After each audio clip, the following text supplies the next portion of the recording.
Welcome to the Deep Dive. Today, we're cutting through the noise on a topic that sounds, well, maybe a little less than thrilling.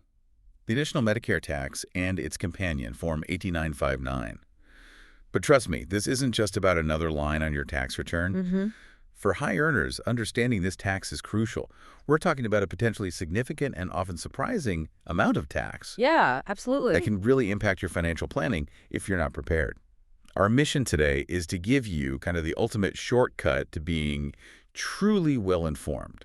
We want to strip away the complexity so you can navigate this with confidence. And what's fascinating here, I think, is how these seemingly small details in tax law can have really significant implications for your financial planning.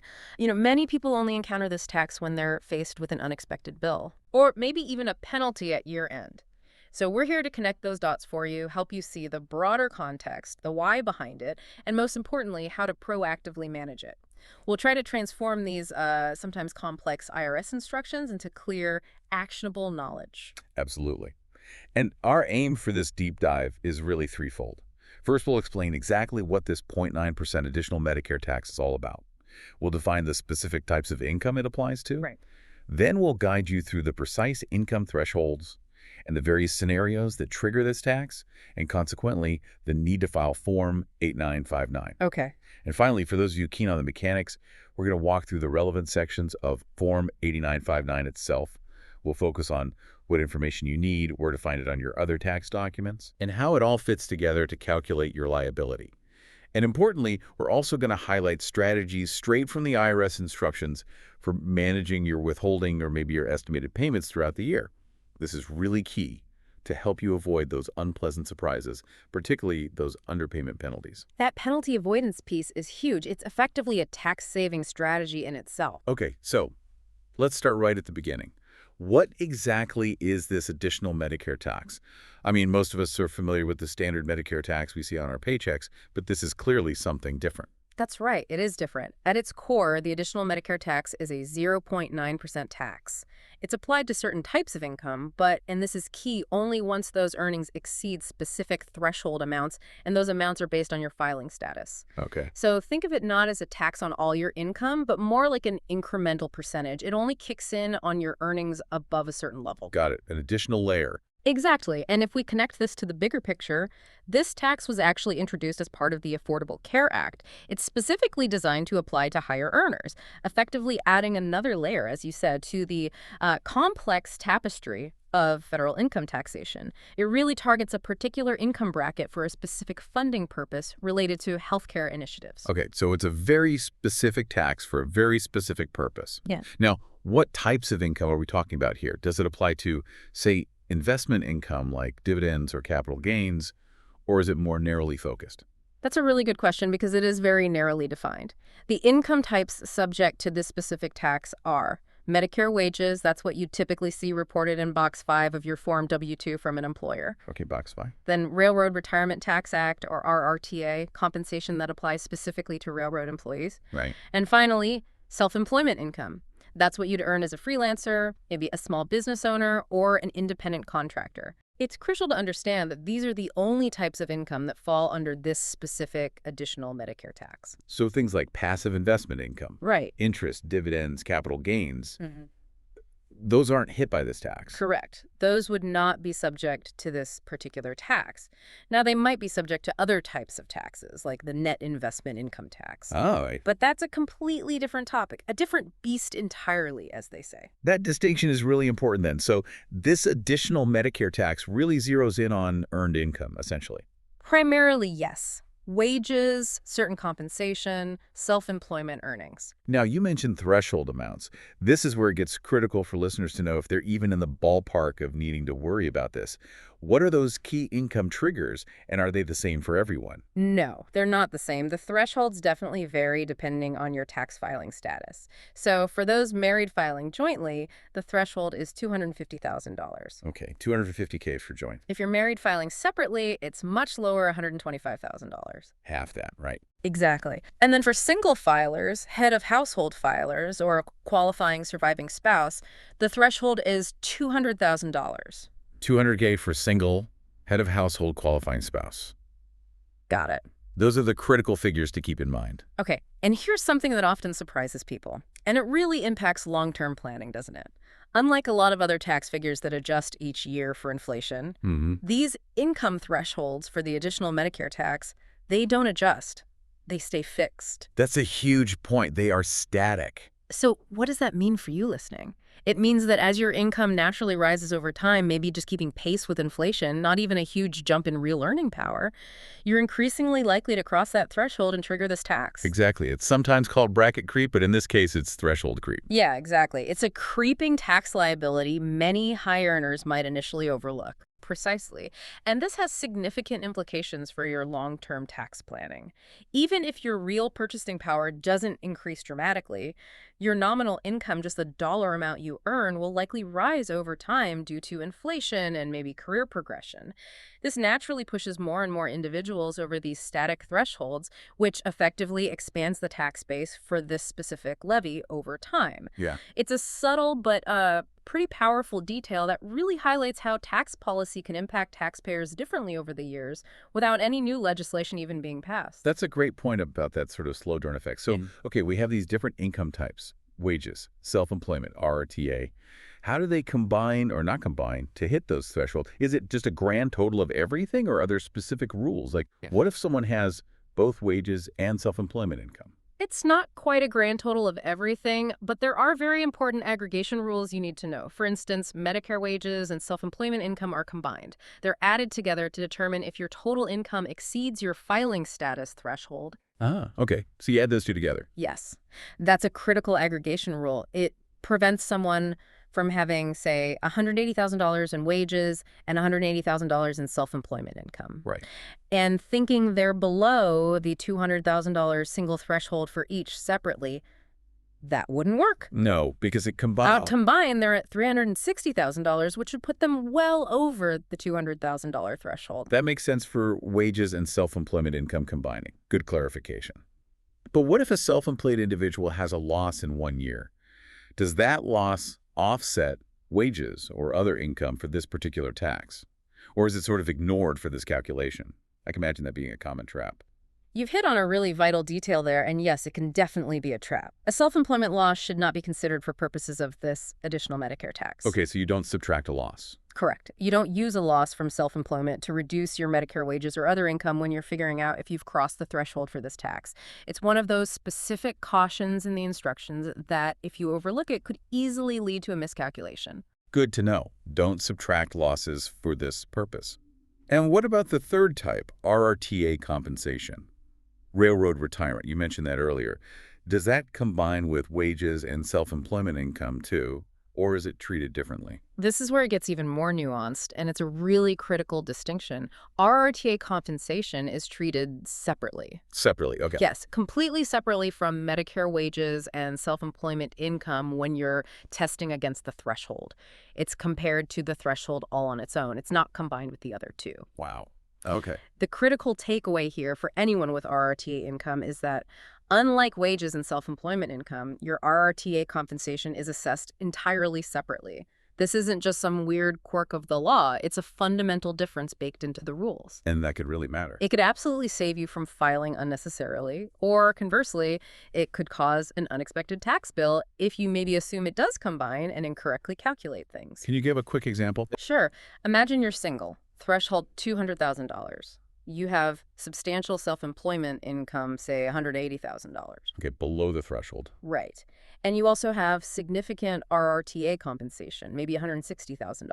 Also below the threshold, individually. Exactly. Because they don't combine for the threshold test, you wouldn't owe the additional Medicare tax on either income stream in that case. Even though your total earned income is way over $300. Precisely. Even though the total is $340,000, this really highlights why you absolutely have to understand the specific combination or non-combination rules for each income type. That's a really critical distinction. Huge potential insight for our listeners, especially those with RRTA income. So speaking of what counts and what doesn't, let's talk about employers. How do they factor into this? Do they automatically start withholding this additional tax? Yep. And if so, when does that kick in? Yes, employers play a pretty significant role here. They're essentially the first line of collection for this tax, at least on Medicare wages and RRTA compensation.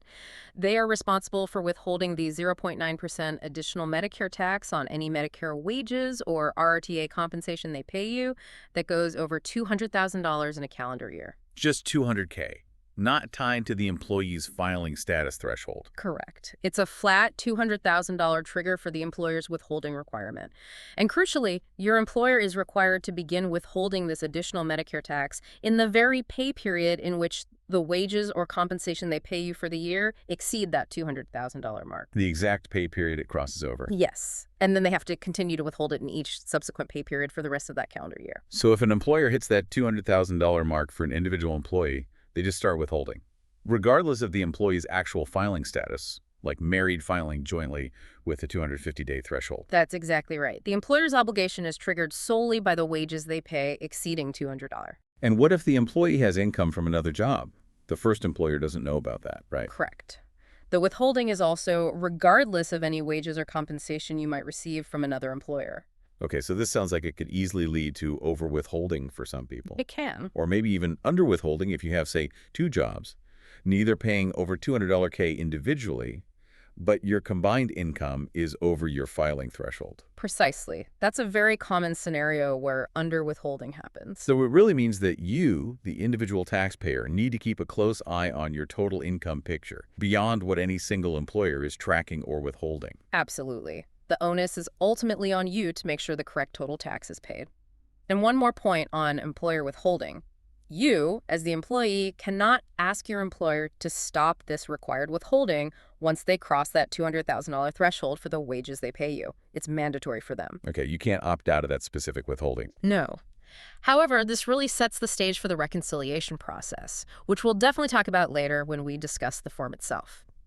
If, based on your overall income and filing status, you don't ultimately owe the additional Medicare tax, or perhaps if you've been over-withheld because maybe you're married filing jointly, Right. you can claim a credit for any over-withheld amount against your total tax liability when you file Form 8959.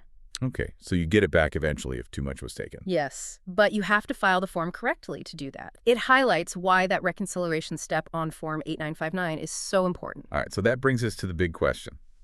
How do you know if all this complex income, combining and threshold tracking, actually means you need to file? Is there like a clear checklist, a signal you should be looking for that says, yep, you must file Form 8959? Yes, absolutely. The IRS instructions provide 4 specific triggers. If any one of these applies to you, you are required to file Form 8959.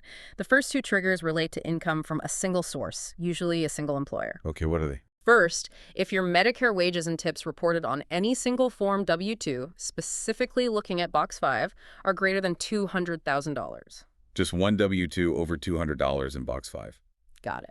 Second, similarly, if your RRTA compensation on any single Form W-2, this time looking in Box 14 for railroad folks, is greater than $200,000. Okay, so if one employer pays you more than $200 in either Medicare wages or RRTA compensation, you're automatically in the must-file category. Makes sense. Where are the other triggers? These probably catch people who maybe don't hit $200 from one place but have multiple income sources. Exactly. The next 2 triggers look at your overall income picture based on your filing status threshold. Third trigger, if your total Medicare wages and tips plus your self-employment income, if you have any. Okay, combining wages and self-employment here. Right, and remember to include your spouse's income if you're married filing jointly. If that combined total is greater than the specific threshold amount for your filing status. So, for example, over $250,000 for married filing jointly or over $200,000 for single filers. Got it. So total wages plus total self-employment compared to your filing status threshold. Correct. This is where your comprehensive financial picture becomes critical, especially for those with multiple jobs or side hustles. And the fourth trigger, is it for RRTA? Yes. The fourth trigger is similar but applies only to RRTA income. If your total RRTA compensation and tips, again, including your spouse's, if filing jointly is greater than the threshold amount for your filing status. Remember, RRTA stands alone here. Okay, so RRTA total compared to the filing status threshold. Precisely. So the takeaway is, it's not just for mega earners with one huge salary. It's really for anyone whose specific income streams, or the combination of wages and self-employment, cross these carefully defined thresholds based on their filing status. That's a perfect summary. What happens if you meet one of these criteria, say, your combined wages put you over the limit, but you just don't file Form 8959? Well, that's definitely not advisable. It's crucial to attach Form 8959 to your main tax return. That's your Form 1040, 1040-SR, 1040-NR, or 1040-SSS. The instructions are very clear. If you are required to file Form 8959, you must file one of these main tax forms along with it. Okay. Not filing Form 8959 when it's required could lead to an incorrect calculation of your total tax liability. And, maybe more importantly, it could expose you to potential penalties for underpayment. Essentially, the IRS won't have the information needed to properly assess your additional Medicare tax liability if the form isn't there. Right. Penalties are what we want to help people avoid. Hmm. Are there any special considerations, maybe for U.S. citizens living abroad, or what happens if someone needs to adjust their income after they've already filed? Yeah, a couple of important notes there. First, for non-resident aliens and U.S. citizens living abroad, there are no special rules for the additional Medicare tax. Oh, okay. Same rules apply. Exactly. The standard rules apply. If their income subject to Medicare tax exceeds the applicable thresholds, they'll owe the tax, regardless of where they live. It highlights the broad reach of this tax. Good to know. And adjustments. Right. If your Medicare wages, RRTA compensation, or your self-employment income gets adjusted after you've already filed your original return, maybe you receive a corrected W-2, or you amend your Schedule SE, or perhaps there's an IRS audit adjustment, you may need to correct your additional Medicare tax liability as well. This usually means attaching a corrected Form 8959 to your original return, or, more likely, to an amended return, Form 1040X. Okay. You might also need to attach the corrected W-2, which is called a Form W-2C, if your wages or RRTA compensation were the things that changed. So it emphasizes the need for accuracy and follow-up even after you think your taxes are done for the year. Absolutely. Tax compliance is often an ongoing process, not just a once-a-year event. Okay, now that we've got a good handle on the what and the who of this tax, let's peek under the hood of Form 8959 itself. What are the crucial pieces of information you'll need to gather? And how do they fit together on the form to actually calculate your exact liability? We don't need to memorize line numbers, maybe just focus on the type of data needed and where you typically find it. Sounds good. Let's walk through it conceptually. The very foundation of any tax form, of course, is accurate personal information, right at the top. The general instructions really emphasize that your name and your spouse's name, if you're filing a joint return, must be printed or typed exactly as it appears on your main tax return, like your Form 1040. Match it exactly. Yes. And the same goes for your Social Security number. If you're married filing jointly, you need to enter the first Social Security number listed on your main return. This might seem like a really small detail, but it's critical because it ensures the form gets correctly linked to your overall tax record. It prevents common filing errors and potential processing delays. Okay. Sounds like a straightforward, but definitely crucial first step. Yeah. Get the names and numbers right. Let's move into Part 1. This section focuses on the additional Medicare tax, specifically on Medicare wages. What kind of income data goes here, and where do people find it? Right. Part I is all about calculating the tax due on your Medicare wages. First thing, if you or your spouse, if you're filing jointly, didn't have any Medicare wages for the year, you can just skip this entire section. Okay. But if you did have wages, the main input the form asks for is your total Medicare wages and tips. You'll primarily find this amount in Box 5 of your Form W-2. Box 5 again. That seems important. It is for this tax. Now, if you had more than one job during the year, maybe you switched employers, you must add the amounts from Box 5 of all your Forms W-2 together. Got to aggregate all the W-2s. Yes. And for joint filers, you absolutely must include your spouse's wages and tips from their Form W-2s, Box 5 as well. It's all about consolidating every dollar of wage income that was subject to Medicare tax for the household. Okay, so this is your core employment income for Medicare purposes, usually straightforward if you just have one W-2. Right. But yeah, those multiple W-2s, maybe from changing jobs or having a couple of part-time roles, that could make it tricky if you're not careful to add everything up. You really can't leave any stone unturned there. Exactly right. Now, beyond your standard W-2 wages, this section also addresses a couple of less common scenarios. It has a spot where you'd enter any unreported tips. Tips again. Yes. This amount would come directly from line 6 of Form 4137. That's the form specifically used for figuring Social Security and Medicare tax on unreported tip income. And again, if you're filing jointly, you need to include your spouse's amount from their Form 4137 if they have one. Okay, and this line about unreported tips brings up that really important point again about avoiding penalties. That's a key part of our tax-saving focus today, right? Avoiding unnecessary costs. If someone hasn't reported all their tips to their employer, this could become a pretty big deal, couldn't it? Oh, absolutely. And while it's not technically a tax deduction, avoiding penalties is certainly a very direct way to keep more of your hard-earned money in your pocket. If you didn't report tips to your employer as required by law, you could face a penalty equal to 50%, 50% of the Social Security, Medicare, and additional Medicare taxes due on those unreported tips. That's hefty. Wow, 50%. Yeah. But there's a way to potentially avoid this penalty. You need to demonstrate to the IRS that your failure to report was due to reasonable cause and not willful neglect. This usually involves attaching a clear written statement to your tax return explaining why you didn't report them. Okay, so communication is key. It really is. This just highlights a crucial point. The IRS expects precise and timely reporting, but being transparent and proactive, explaining your situation, can potentially save you significant money down the line. It's a real tax-saving strategy simply through compliance and good communication. That's a huge potential saving just by knowing that rule and the reasonable cause exception. Good tip. Are there any other sort of less common wage scenarios that might feed into this part of the calculation? Yes, there's one more specific line item. It's for wages reported on Form 8999. You take the amount from line 6 of that form. Form 8999 deals with uncollected Social Security and Medicare tax on wages. It typically applies in specific situations where maybe an employer misclassified you as an independent contractor or otherwise failed to withhold taxes correctly. Okay. And same rule applies. If filing jointly, you'd include your spouse's amount from their Form 89999, if any. Got it. So once you've gathered all these wage-related amounts, W-2 Box 5, unreported tips from 4137, wages from 8999, the form guides you through adding them up and then subtracting the applicable threshold amount for your filing status. You'll reach a line that represents your Medicare wages above the threshold. Then comes the calculation step. You simply multiply that resulting amount by 0.9% or 0.0009 as a decimal. 0.9%. Right. And that result is your calculated additional Medicare tax specifically on your wages for Part 1. Okay, so it's a simple multiplication once you have the correct base number from the earlier lines.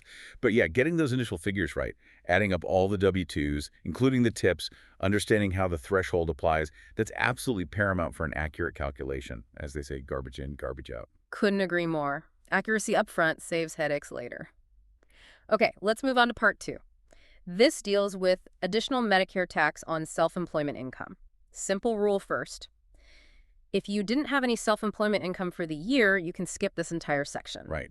For the W-2 employees only. Exactly. But if you do have self-employment income, the main input here comes directly from your Schedule SE, Form 1040. Specifically, you'll look at Part 1, Line 6 of Schedule SE. Schedule SE, Part 1, Line 6. That's the one. Now, if you run multiple businesses or have various independent contractor gigs, you might have multiple Schedules SE. Oh, okay. If that's the case, you need to combine the amounts from line 6 across all of your Schedules SE. Add them all up. Yes, and remember that critical caution we touched on earlier. Negative amounts losses from self-employment should not be considered here on Form 8959. Right. Don't subtract the losses for this tax calculation. Correct. You don't use a self-employment loss to reduce your income when calculating the additional Medicare tax. Now, this part about self-employment income, especially when someone also has wages, you mentioned it can get a bit complex. There's that special rule where one type of income affects the other, isn't there? Yes, this is a really key point, and it's an area where people can easily make a misstep because it's not just a straightforward addition of income. If you have both Medicare wages from Part 1 and self-employment income for Part 2, the threshold amount you use for applying the additional Medicare tax to your self-employment income gets reduced. Reduced? How? It's reduced but not below zero by the total amount of Medicare wages you receive, the amount you figured in Part I before applying the threshold there. Ah, okay. So the wages eat into the threshold first. That's a great way to think about it. Your wages effectively use up a portion of your filing status threshold first. Whatever amount of that threshold remains after accounting for your wages, that's the reduced threshold that then gets applied against your self-employment income in Part 2. Okay.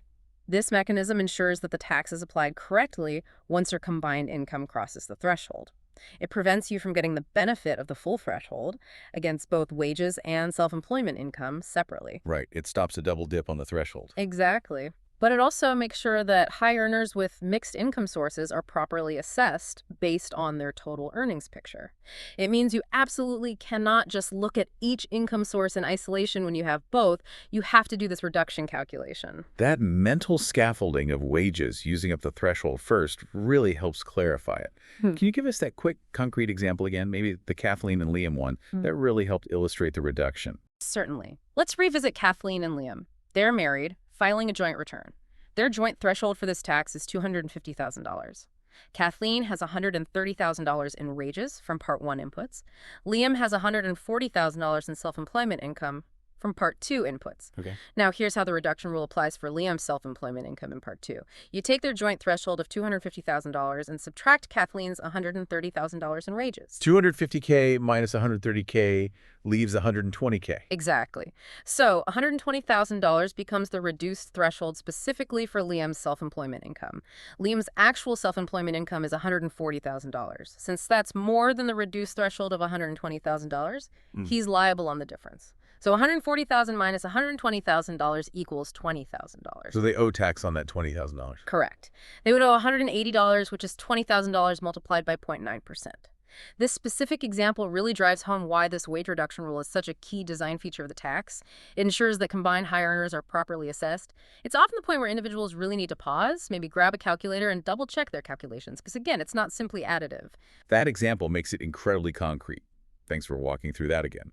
And then for the final calculation in this Part 2 section, once you have the self-employment income that's above that potentially reduced threshold, it's the same 0.9% rate, right? Yes, precisely. You multiply that amount by 0.9%, or 0.009, and that gives you your calculated additional Medicare tax on self-employment income for Part 2. All right, that covers wages and self-employment. Let's move to Part 3, additional Medicare tax on Railroad Retirement Tax Act, or RRTA, compensation.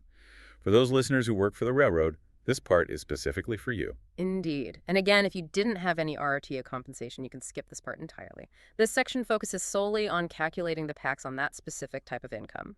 For the main input line, you'll enter the total of your RRTA compensation and any associated tips. For most railroad employees, this amount is typically reported in Form W-2, Box 14. Box 14 for RRTA. Right. If you happen to have multiple W-2s showing RRTA compensation, you need to sum up all those amounts from Box 14 across all the forms. Joint filers, as always, remember to include your spouse's RRTA compensation as well. Now, there's a slightly different source for employee representatives who are subject to RRTA taxes, but might not get a W-2 in the same way. For them, they'd include the total compensation subject to Tier 1 Medicare tax, as reported on line 2 of Form CT2. Form CT2. Got it. And if they have multiple CT2s for the year, they need to total those up. Then, just like in the other parts, the form will guide you to subtract the threshold amount applicable to your filing status, remembering RRTA stands alone. You then multiply the resulting amount, your RRTA compensation, above the threshold by 0.9%, or 0.009. That's your additional Medicare tax on RRTA compensation for Part 3. Okay, same process, different income source, treated separately. Makes sense. Yeah. And finally, Part 4, total additional Medicare tax. It sounds like where everything comes together. Exactly. This is the culmination point. It's usually just one line. On the final line of Part 4, the form simply instructs you to sum up the calculated taxes you figured out in Part 1 for wages, Part 2 for self-employment, and Part 3 for RRTA compensation. Add those three tax amounts together. Okay, tax from Part 1 plus tax from Part 2 plus tax from Part 3. Precisely.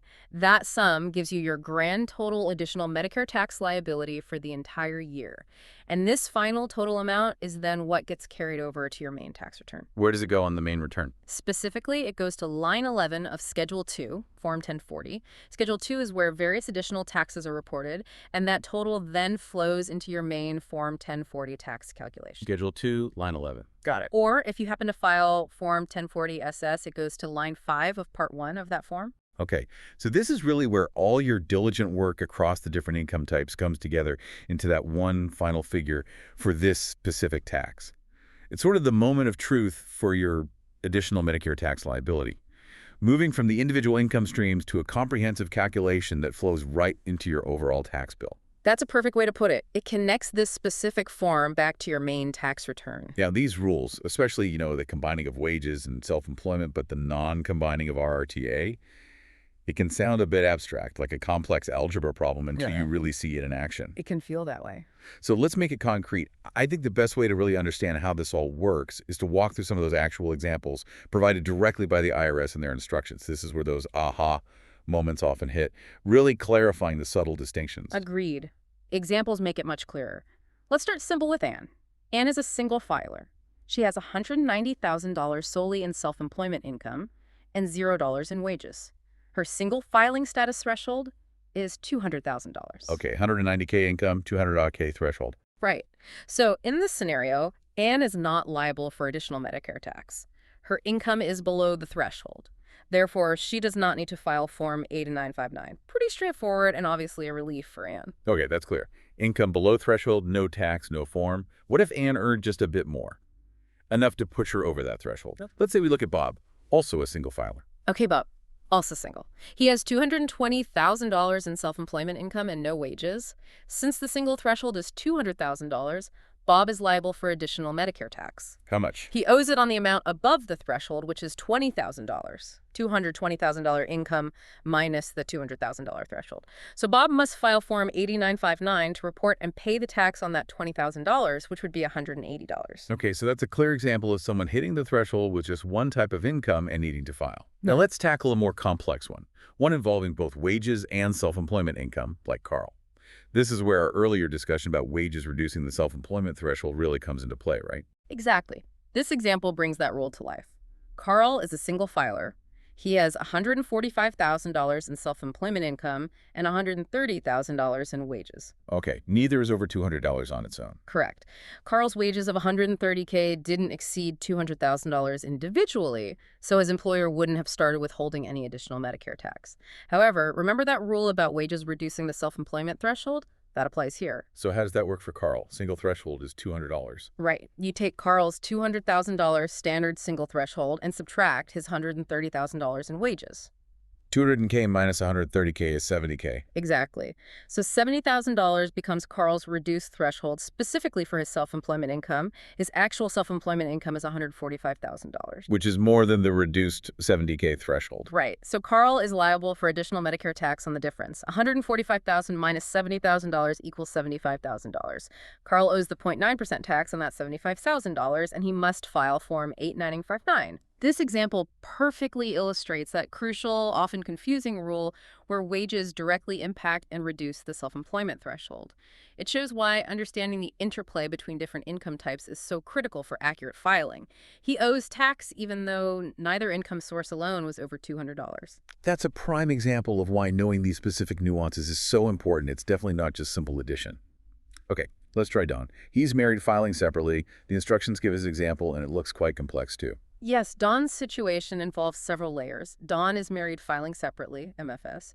He has $150,000 in self-employment income and $200,000 in wages. Okay, MFS threshold is low, $125,000. Correct. First, let's look at his wages. Don, the wages were $200,000, which did not exceed the $200,000 employer withholding trigger, so his employer didn't withhold the additional Medicare tax.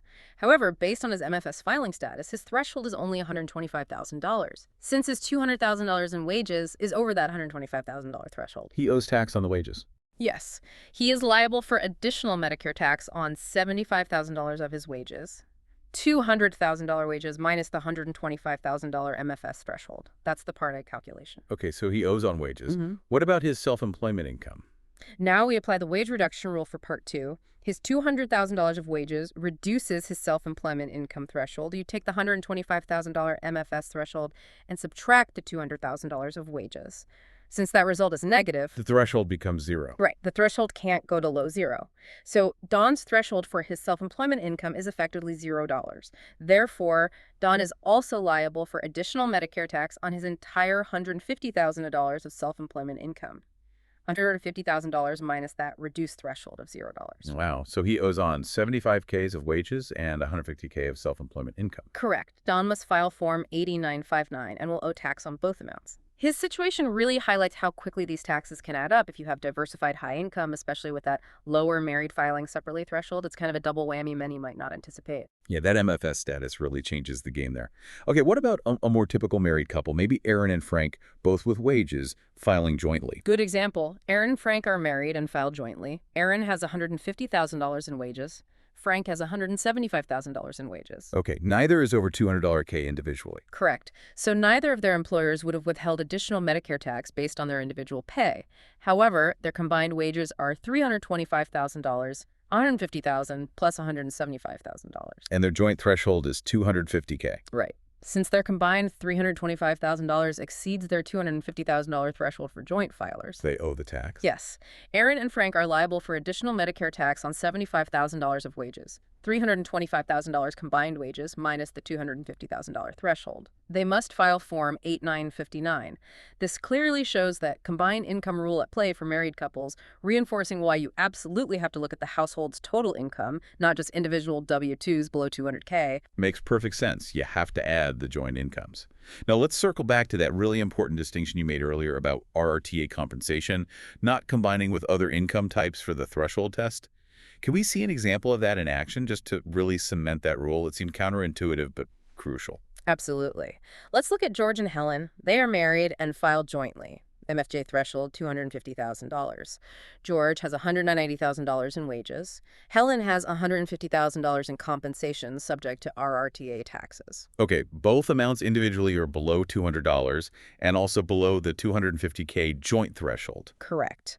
Neither individual's income exceeded $200, so their employers didn't withhold. Now here's the crucial part. George and Helen do not combine their wages and RRTA compensation to determine whether they exceed the $250,000 MFJ threshold. They look at them separately against the $250K. Exactly. George's wages of $190,000 are not over the $250,000 threshold. Helen's RRTA compensation of $150,000 is also not over the $250,000 threshold. So because these two specific income types are assessed separately against the threshold. They owe nothing. Correct. They are not liable for additional Medicare tax, even though their combined income is $340,000. They don't need to file Form 8959. This is a critical nuance many people miss. That's a huge clarification. That could easily save someone from unnecessary filing or thinking they owe tax when they actually don't. Really good example. What about self-employment income mixed with RRTA?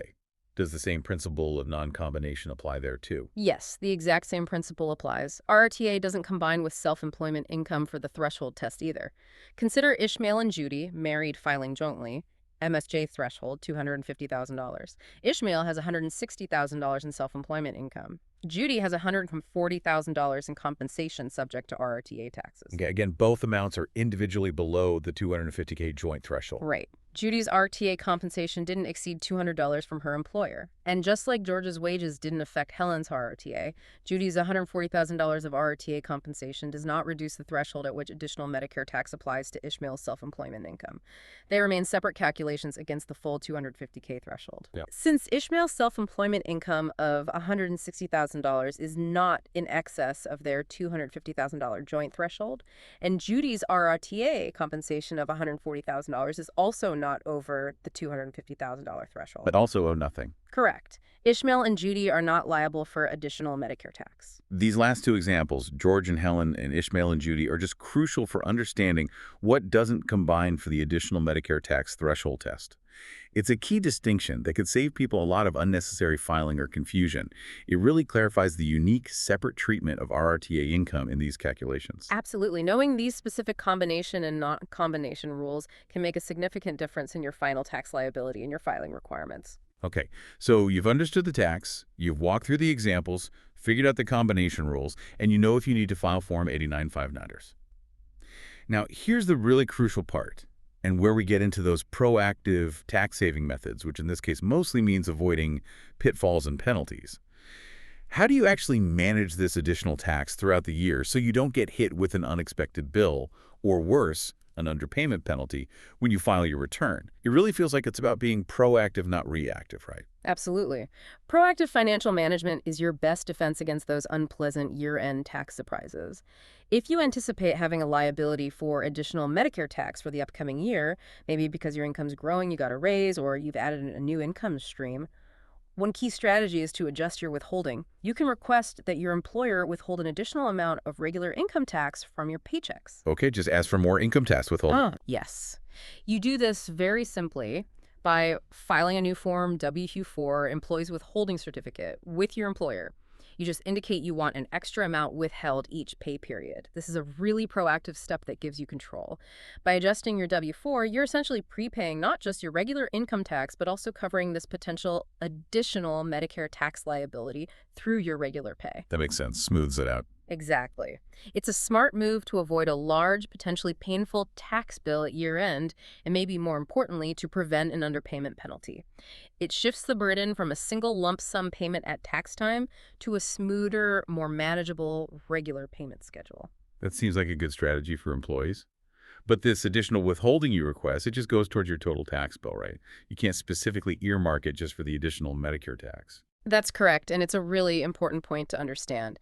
This additional income tax withholding you request will be applied against the total taxes shown on your eventual tax return.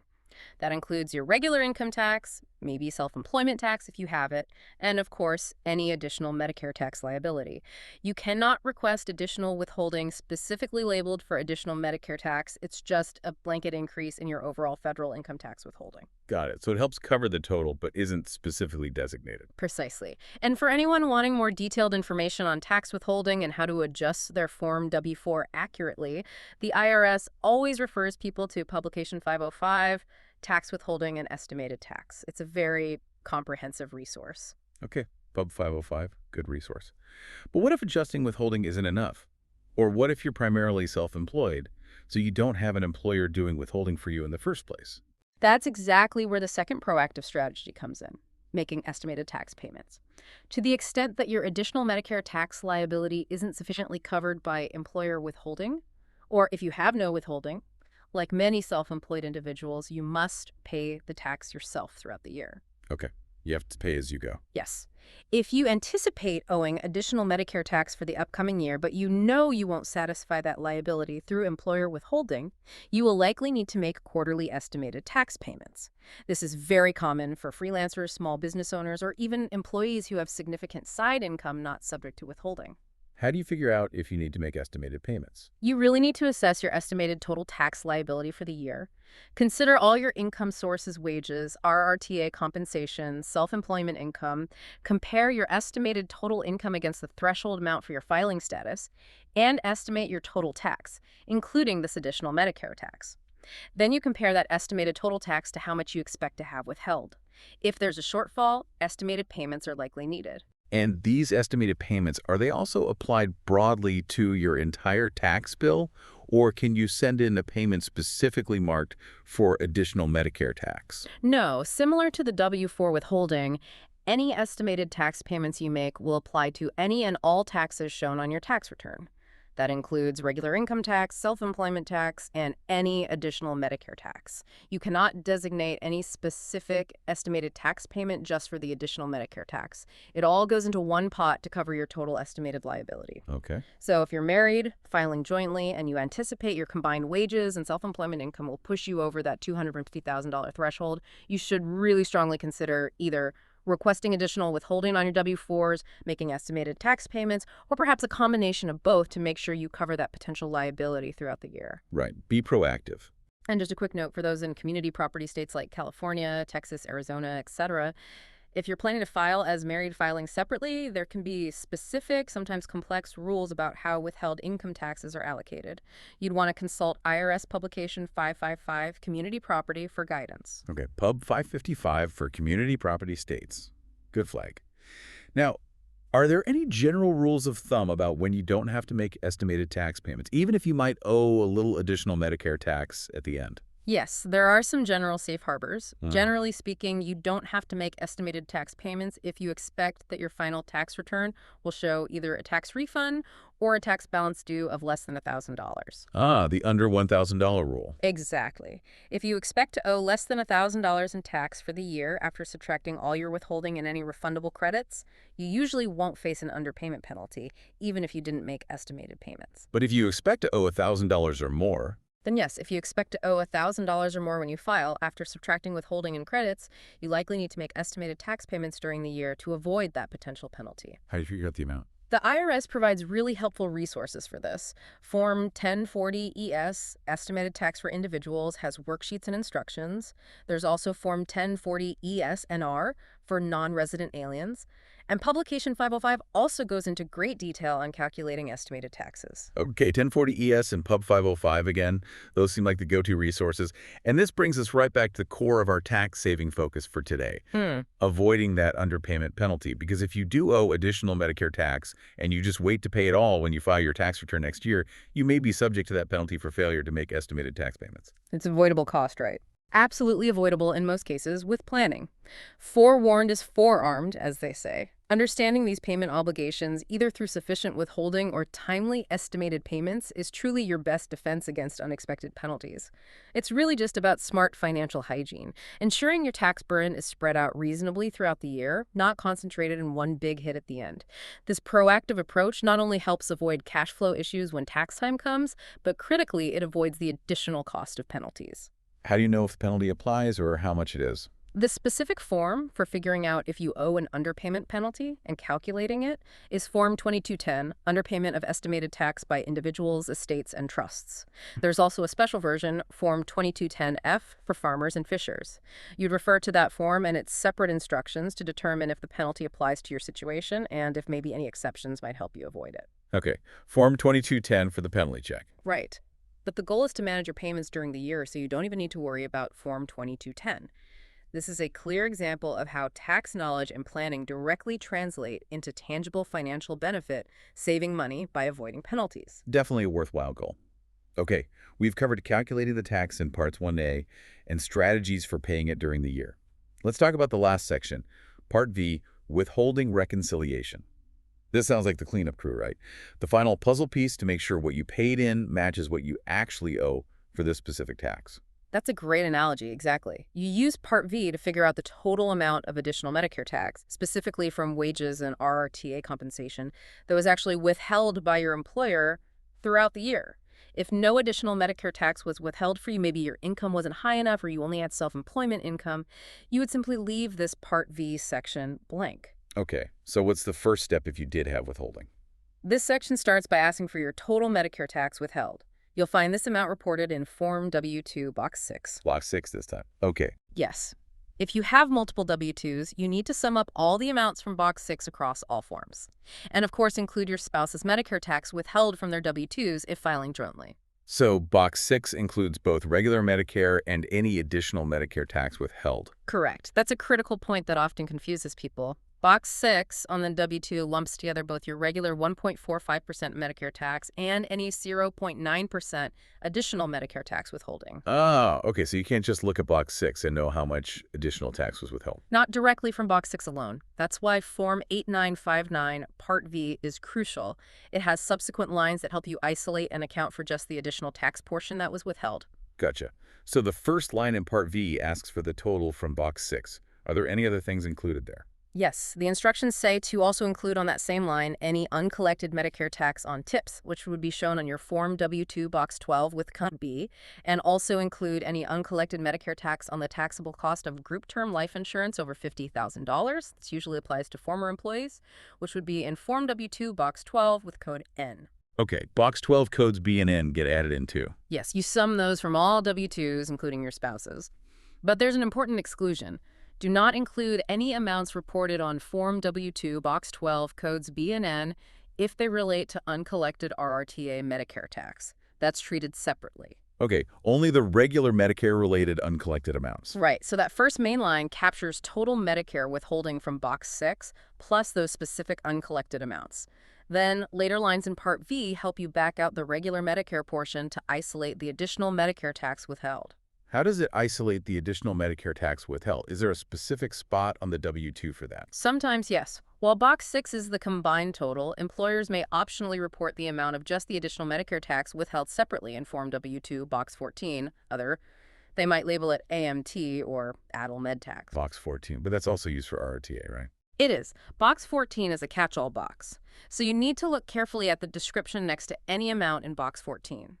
A specific line in Part V of Form 8959 asks you to enter the amount of additional Medicare tax withheld, if any, reported specifically on Form W-2, Box 14. You'd sum these amounts across multiple W-2s and include your spouse's if applicable. Okay, so check box 14 carefully for anything labeled as additional Medicare tax withholding. Exactly. And for those employee representatives subject to RRTA taxes, the additional Medicare tax paid would be reported on line 3 of their Form CT2, and that amount goes on this line as well. The form then guides you through the rest of the calculation to arrive at the total additional Medicare tax withheld. And what do you do with that final number from Part V? That final calculated amount from Part V is crucial. It represents the total credit you can claim on your main tax return for the additional Medicare tax that was paid in through withholding during the year. If you file Form 1040, 1040-SR, or 1040-NR, you include this amount from Form 8959 Part V on line 25C of your main return. It gets combined there with your regular federal income tax withholding. Line 25C, okay? Combined with other withholding. Yes. If you happen to file Form 1040-SS, you enter this amount on line 11A of Part 1. And very importantly, you must attach your completed Form 8959 to your main tax return. 1040, 1040-SR, 1040-NR, or 1040-SS. The IRS needs to see the calculation. Got it. Attach the form. So this Part V truly is the cleanup crew, like we said.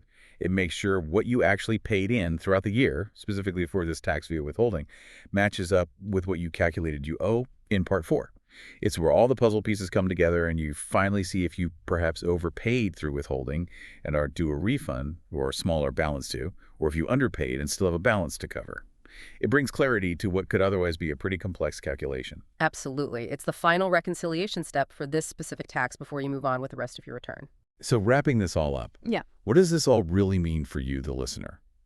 I think it means that understanding Form 8959 and the additional Medicare tax isn't just about, ticking a box for compliance. It's really about being proactively informed to avoid unnecessary stress, or, as we've highlighted quite a bit, those avoidable, sometimes costly penalties. We've tried to decode this 0.9% tax. We walked through the varied income thresholds. We clarified those crucial combined income rules for wages and self-employment versus the separate treatment for RRTA. Right. And we've armed you with concrete strategies straight from the IRS for managing your withholding and estimated payments to stay ahead of the game. Hopefully this deep dive provides you with a much clearer picture, leaving you feeling well-informed and empowered when you encounter this on your taxes. And maybe this whole discussion raises an important question for everyone listening. In this world of constantly evolving tax laws and shifting personal financial situations, what other areas of your financial life could benefit from a similar kind of in-depth exploration? The principles we talked about today, really understanding the rules, calculating correctly, and proactively managing your tax obligations, like we saw with Form 8959, these principles extend far beyond just this one form. That's a great point. Continuous learning and actively engaging with your financial health, including your tax situation, are always sound investments. It empowers you to navigate complexities with more confidence and ultimately maybe keep more of what you earn by avoiding mistakes and penalties. Well said. Thank you for joining us on this deep dive into the additional Medicare tax in Form 8959. We always encourage you to explore your own financial sources, read the IRS instructions carefully for your specific situation, and of course, seek professional advice from a qualified tax advisor when needed. Until next time, keep learning and keep asking those deep questions.